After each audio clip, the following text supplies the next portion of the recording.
manifest eternity per the Almighty Shogun's will. That is what I aspire to. Hello everyone, welcome back to another Genshin Impact video. My name's Revner and I like to play games, and today we're going to be talking about the brand new 4-star KUJOU Sara and all of her constellations. We're going to be taking a step-by-step look at her entire kit, as well as her constellations from C0 to C6. I want to quickly preface this video by saying please do not feel pressured to summon for these constellations if you cannot afford it. But since I managed to pull C6 Sara while pulling for the Raiden Shogun, I wanted to show you just what KUJOU Sara is actually capable at each one of her constellation levels. Very obviously, the focus of this video is going to be on KUJOU Sara, however we do need a damage dealer in order to show off just what she's capable of when buffing another teammate. So it only made sense to bring the Raiden Shogun along to show just how much KUJOU Sara can actually buff her. These two units in particular have excellent synergy, so I wanted to showcase that for you guys. If you guys find this video helpful at all, please feel free to leave me a like and comment down below. I'd really appreciate it since it helps boost me into the YouTube algorithm. And if you want to see more Genshin Impact content from me, please feel free to subscribe. We're quickly making our way towards 5,000 subs. However, I've come to realize that 96.4% of all people that watch my videos are not currently subscribed, so if you want to help me fix that, you know what to do. Alright, now let's jump into things. I think the best place to start is going to be with KUJOU Sara and her current build. Alright, now let's quickly look at her stats. So you'll see that her attack is at 1,883, her elemental mastery is sitting at 40, her crit damage is currently 67.2%, her crit damage is 153.5%, her energy recharge is a bit low at 146%, and her electro bonus damage is at 46.6%. As for her weapon, we are borrowing the Thundering Pulse from Yoimiya. This is largely just to see how much damage that we can get by using the base attack of a 5-star weapon since she scales off base attack. However, you definitely can use a 4-star weapon instead, just make sure that you try to go for one with a high base attack stat, as well as a crit rate, crit damage, energy recharge, or attack substat. As for artifacts, there's a couple different ways that you can go, however, I personally think that the Emblem of Severed Fate is her best in slot, primarily because she does have an 80 cost burst, so it can be very hard to get her burst back up without a lot of energy recharge. Plus, the additional burst damage is always nice since she actually has a pretty high scaling burst. However, you can also opt for a full-on support build and go for a 4-piece Noblesse Oblige, or a combination of Emblem of Severed Fate, Shimenamo's Reminiscence, Gladiator, Thundering Fury, and Noblesse Oblige. As for her constellations, we're obviously starting at C0 and going to work our way up step by step. As for her talents, they're currently sitting at 666, however, once we hit C3 and C5, they are going to increase to 9. Okay, and while we're here, we might as well talk about each of her talents. In all honesty, her normal and charge attacks are going to be your lowest priority. Although her aim shot is directly tied to her skill, the damage on it is actually fairly negligible, and if I'm being 100% honest with you, you're most likely going to be aiming at the floor, not your enemies, in order to get your buff as quickly as possible. You can definitely circle back to this once you've leveled up your talents for your skill and burst, but this is definitely a talent for min-maxers. Her skill, however, is extremely important and definitely the most important talent to level up. Not only does it have fairly decent damage multipliers, it's actually where the attack buff ratio is sitting. And actually the attack buff multiplier doesn't just affect her skill, but also her burst. So I highly recommend going for this talent first. Your second priority is definitely going to be her burst. Sara surprisingly hits very hard for a support character. And if you're running her on the Emblem of Severed Fate or Noblesse Oblige, then you're going to be getting even more damage from your burst. Ideally, you also want to be using your burst fairly frequently because it is a source of an attack boost for the next character that comes onto the field after she uses it. You'll also definitely want to level up Sara to at least 60 out of 70 so that you can unlock both of her passives. Her first passive during her skill actually reduces the amount of time it takes to do an aim shot. Since the time reduction is a whopping 60%, you definitely want to make sure you're getting this so that you can quick swap much easier. You also definitely want to unlock that second passive because it does give you energy back every time you hit an enemy with your skill. This not only helps KUJOU Sara get her burst up quicker since she does have such a high cost burst, but also helps generate particles for the rest of your party.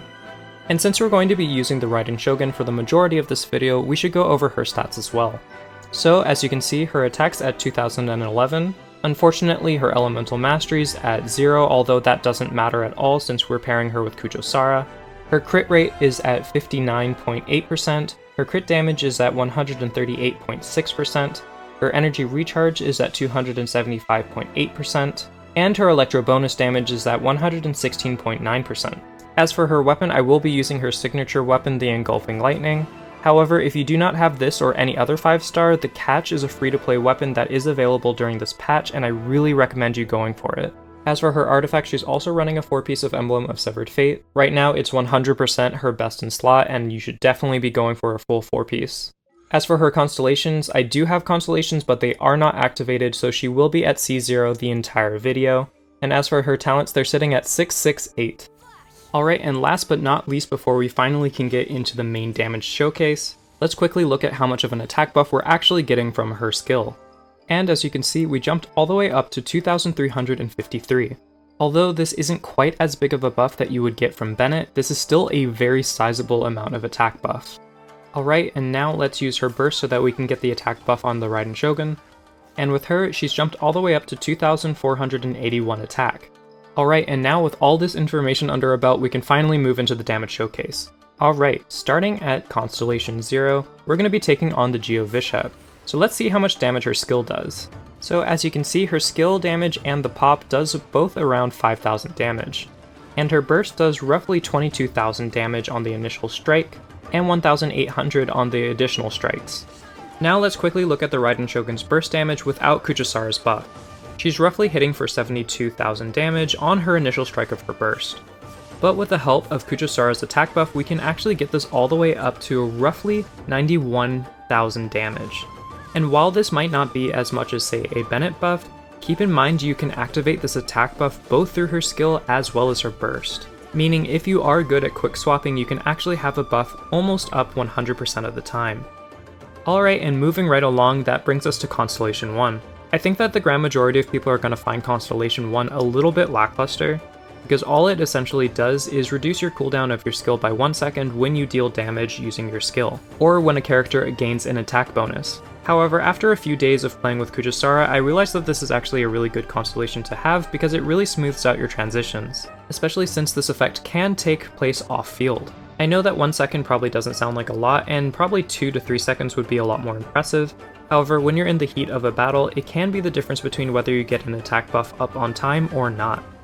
Alright, and next up we have Constellation 2, and this is arguably one of her best constellations. Essentially what it does is when you use your skill, instead of just teleporting back, you teleport back and leave a crow feather at where you were once standing. This crow feather is 30% weaker than your base crow feather, however you do get to keep your original charge shot crow feather. This constellation really allows you to switch up how you play and be far more flexible when placing your attack buffs. And since it's such an early constellation, this is one that I actually highly recommend people go for. Constellation 3, on the other hand, while extremely nice, is not 100% necessary for her to function. Constellation 3 adds an additional 3 talent levels to your burst. This is really nice because you're going to increase your damage by a lot. However, keep in mind that it's actually her skill that influences her attack buff, not her burst. So while you will receive more damage on your burst, you will not be giving more attack bonus to anyone else. But hey, in Genshin we'll take as much damage as we possibly can. Now if we head back to the Jimo Prio Bishop, we can see that the damage from her burst has increased to 26,000. And if we set up an attack buff, it now hits for nearly 33,000 damage. Constellation 4 is also pretty straightforward. Essentially all it does is when you strike with your burst, instead of 4 radiating lightning strikes radiating out from the initial strike zone, it's now going to be 8. Now while you will be able to get a little bit more damage because of these extra strikes, I think the increase in damage is actually not as important as being able to hit more enemies. This constellation makes it much easier to hit enemies in all directions and no matter how far away they might be from the original strike zone. So while not game changing, it is still very nice to have.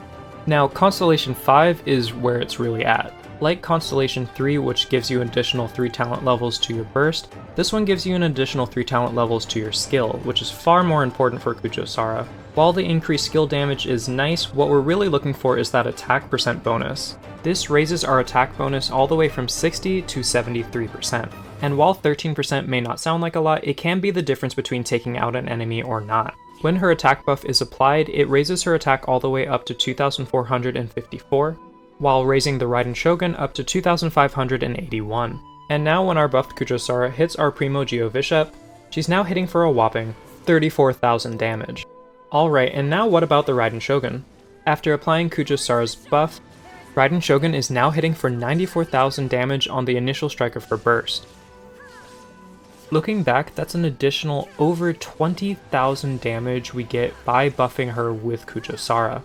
I personally think that the Raiden Shogun's damage was actually pretty decent without a buffer, but with KUJOU Sara, it's hitting in a completely different ballpark.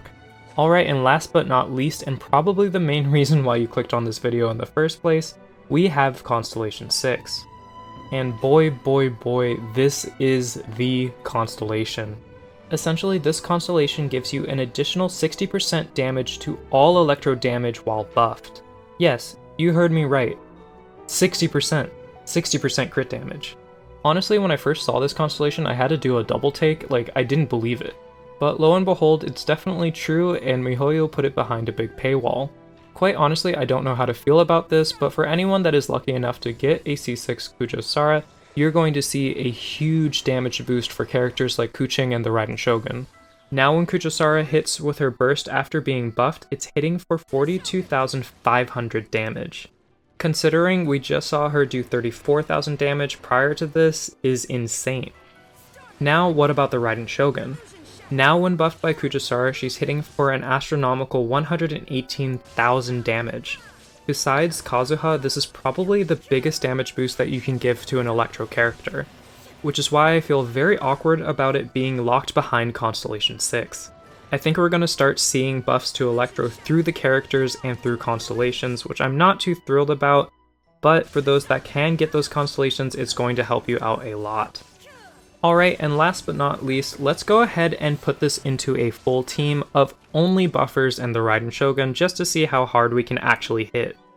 So after using the Raiden Shogun's skill, using Kazuha to lower its resistance to Electro, using Bennett for his buff, and using KUJOU Sara for her buff, the Raiden Shogun now hits for 254,500 damage on her initial strike of her burst. Keep in mind that this is a C0 Raiden Shogun, and while it is very difficult to get a C6 4-star character, especially if you're a low spender or free to play, it isn't impossible so long as you save your primos and snipe them periodically whenever a banner comes up with them on raid up.